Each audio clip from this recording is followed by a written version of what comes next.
Hello class, this is Tyler, and today I guess we're making a YouTube video. Cool. So today we have a couple arguments. These arguments revolve around topics like abortion, sex work, and dating apps, all of which are pretty interesting topics in this year, 2024. Times are changing. So the first argument we're presented with is the proposition if abortion is immoral or not. And personally, you guys might be struck by this one. Personally, along the lines of morality, I think it kind of is immoral because, and this is important to leave religion out of it, like not religious morals, but my personal morals. And personally, I think it is immoral because, I was put in foster care when I was 3 years old. Was in there for a couple years, and I'm just very thankful for life, to be here on this earth, no matter what has happened in my life. Personal hardships, whatever. Don't gotta go into all that, but with the highs and lows, I think it's worth it. I think being alive is worth. I think life is worth living. Yeah,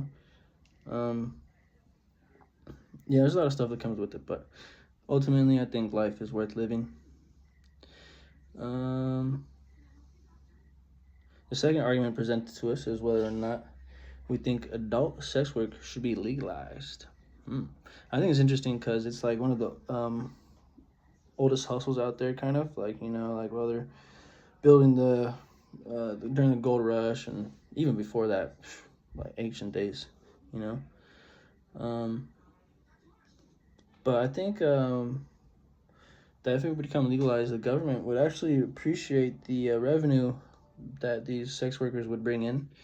Once it becomes legalized, they have to pay taxes and all that stuff. So I think the government would like that. But then again, like sex work is kind of like almost legalized already, like, with the various forms of entertainment or whatever you call it. But like, haven't we already crossed that line of legality? Like, shouldn't they just like make it legal? And then like, I don't know. I think like the life of a sex worker is like not like the most average life. Like I feel like it might pull on some people's heartstrings, but maybe some people are cut out for it. I don't know. And then the last argument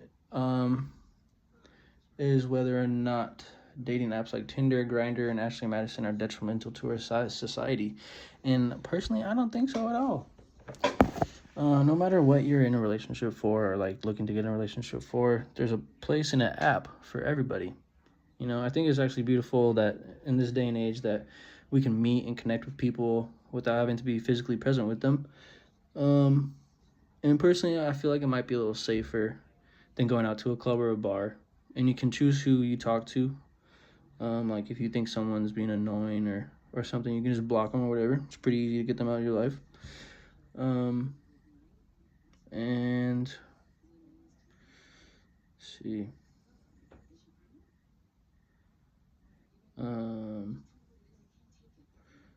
Yeah, I think it's just all about connection with the dating apps, stuff like that, and meeting people. So yeah, that sums up our 3 topics and arguments. Later.